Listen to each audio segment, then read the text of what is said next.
I completely underestimated this egoist, and I regret it. Seishiro Nagi is a much deeper character than I realized upon my first read of him. I also think I came to terms with my understanding of him because of Blue Lock's most recent chapters. However, I'm getting far ahead of myself in understanding Nagi and helping you to do so as well, as I believe we need to start from the beginning. But I will warn you, if you don't want to be spoiled, I'd click off of the video now. Ryo was a person gifted from birth with multiple talents, but his drive for football far exceeded the rest of his other aspirations. He bumps into Nagi on the stairwell within their school, causing him to drop his phone. As he apologizes, Nagi ignores him, jumping into action and saving his phone. Even after performing this incredible move, he has the same dull eyes, only reacting to the game within his hands, saying that he died. Ryo immediately asked to play soccer with him, recognizing his talents. However, Nagi only asked him for money. Nagi tells Ryo that he just wants to live his life as lazily as possible. Ryo rebuttals this, telling him that if he truly tried hard enough, he could become a pro player with this type of talent. But Nagi was uninterested. If he has to try hard to do something, then it sounds like a pain, and it's not worth his time at all. This is when Ryo decides to create their own version of football, where Nagi doesn't have to work hard at all. From this point on, the two are considered a duo, but all things cannot remain the same forever. We first see Nagi at the end of chapter 22. He was lying on the lunch table with his eyes closed. This initial panel struck me as interesting. Nagi was a person who seemed completely uninterested in the world around him, including football. So why was he in Blue Lock? Why was he in a place where the world's best striker was going to be developed? As they began leaving the dining hall, Nagi tells Ryo to then carry him. Ryo tells him that they only came down here because of Nagi, after all. And right after this is when we get one of my favorite quotes from Nagi himself. Weak guys who have to try hard to win are such a pain. Nagi believes that if you were not already gifted with such talents and strengths, it's pointless to try and win with these disadvantages. He sees it as more work than it needs to be. Why continue to lose and push yourself if the people you're trying to reach will always be better than you? There's no point to put in the extra effort when it all goes to waste after you lose against a stronger opponent. To put it simply, Nagi struck me as a lazy footballer. He was a person who didn't care about the sport at all. This ideal that drives him is so one-sided and allows for no growth at all. The only people who can grow from this kind of thinking are the ones considered as the weak guys. You could interpret this as Nagi looking down on those who are not as gifted as him, but that's only half of it. I was so focused on the first half of this statement, I didn't really pay attention to the rest. Such a pain. This was an odd thing to say, especially if those weaker than you didn't pose a threat to your victory. So how could it be a pain? This statement conveys nothing more than Nagi's confusion. Always having talent and not having to try hard to win is something he was used to. So why would his opponents keep trying harder to beat him if the outcome remained the same? More than anything, without even realizing it, Nagi was curious to find the answer to this, and his next match would help him do so.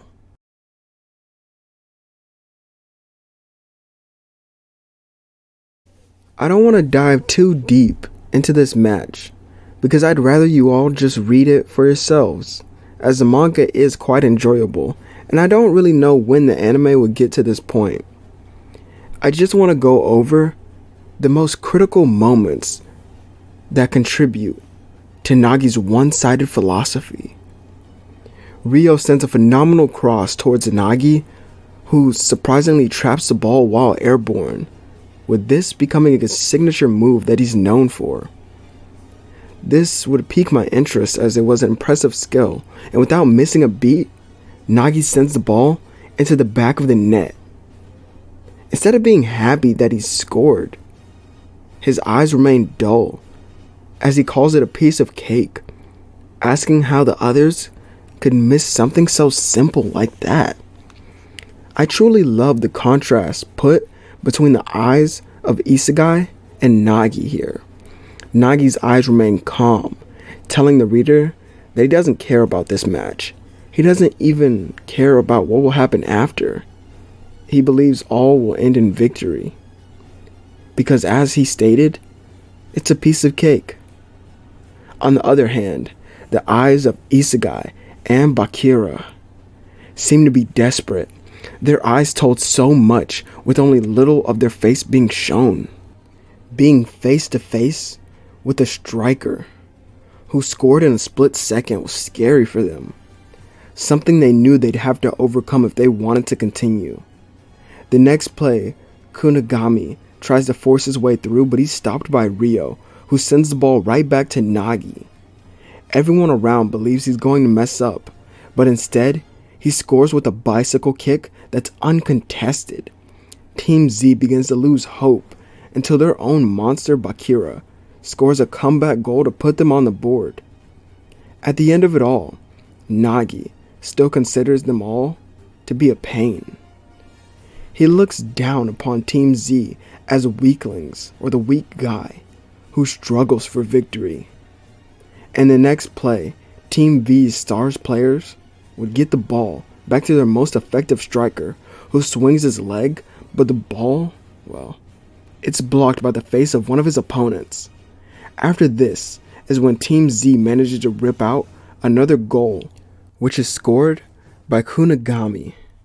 This ends the first half, and within the locker room of Team V, they seem to be aggravated by the score of the game. But when we pan over to Nagi, his attitude was still the same. The game continues, and Isegai misses his chance at a goal, as this is when he begins to run next to Nagi, who would question him. Why didn't he shoot? Nagi was truly confused by Isegai. I just don't get it, he would say. If I had your level of talent, I would have already quit. So what is it? What is it that makes you push yourself to this point? When Nagi asks this question, you notice a slight shift in his personality and his expression. He's still calm, but he's acting more curious towards Isegai.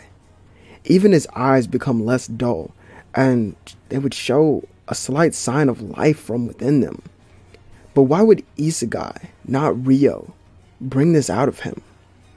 Team Z then gets another goal after this, and the eyes of Nagi continue to develop. In this last panel, they seem to be more focused on Isegai. There's just something about him that Nagi is drawn towards. In the final moments of this match, Ryo has the ball, but he's in trouble. Nagi sees this, and his body begins to move on its own for once. His expression, it's looking for a goal. His face reads, "Give me the ball. I'll take us to victory." His eyes finally change and show his hunger. The hunger that the blue lock brings out of his strikers. The ego that's within inside them. Nagi even calls out for the ball, and when he gets it, he takes off. Something consumes him and changes his playstyle for this very moment. To me, this was the real Seishiro Nagi showing himself in this very moment. And in this moment, Nagi found his own reason for playing football. I want to test myself. His curiosity leads him right to another goal as he questions how many more points could he score, as his eyes no longer tell any lies. Football now becomes important to his life. He doesn't want to lose here at all. But even so, the match ends in a loss for him and his team. But his next quote defines the person that he's become in this moment. Losing after giving your all. So, this is what it feels like. It's frustrating. Moments after this really do help emphasize the player that he's become. But I feel that none of these moments can compare to the rebirth of Seishiro Nagi.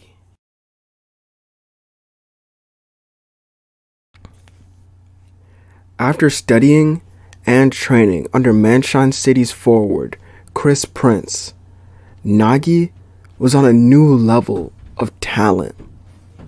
Chris Prince asked him, "What kind of football does the ideal you desire?"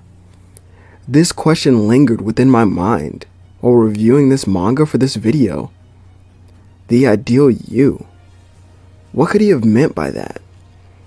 I interpreted Nagi's ideal version of himself as a footballer who can score without the help of his teammates, a player who could make something from nothing, a player who was born with great talent but also sharpened this talent and skills, further making them someone who no one could contest.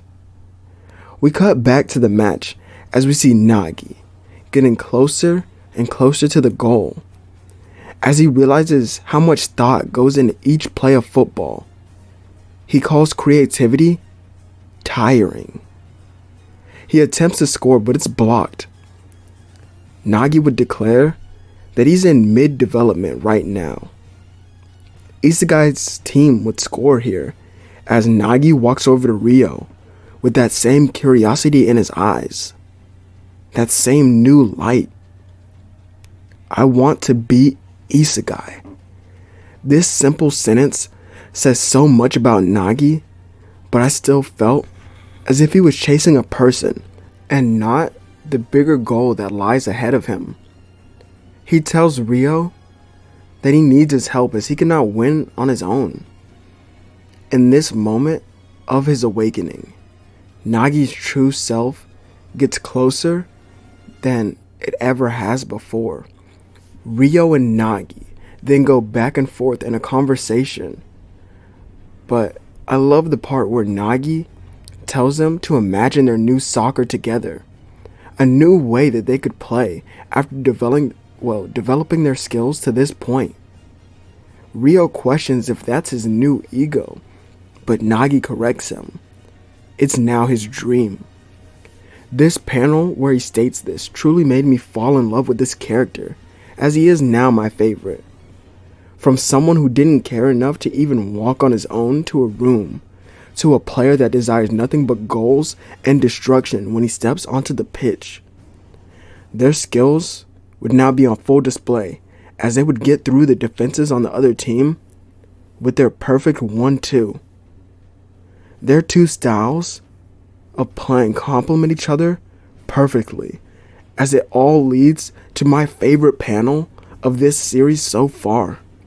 On one side, we have Ryo. Everything around him, it's calculated and it's precise. It all forms the pieces of a greater puzzle, which adds on to his own ego. While on Nagi's side, it's uncontrollable, almost animal-like. You could also call it devilish, from the way that it's drawn. The lines flow freely and draw you in by how jarring they are to the eye. To put it simple, they're the two sides of the same coin. Nagi, from this point on, shows us the fruits of his training and dedication. Isegai steps to him, but he feints his first shot. And then the next. Kaiser would step up, but then another feint happens. And it continues to happen. With even more pressure coming onto him, he would feint one last time. Nagi had become a monster that could completely break down Isegai, which was his goal. As the ball floats above his head, Nagi declares that he's the best player in the world. He makes the goal and explodes with excitement. That goal was vital to becoming his true self, a player that's already mastered his excellent talents. The rebirth of Nagi truly makes him one of the scariest players from within Blue Lock.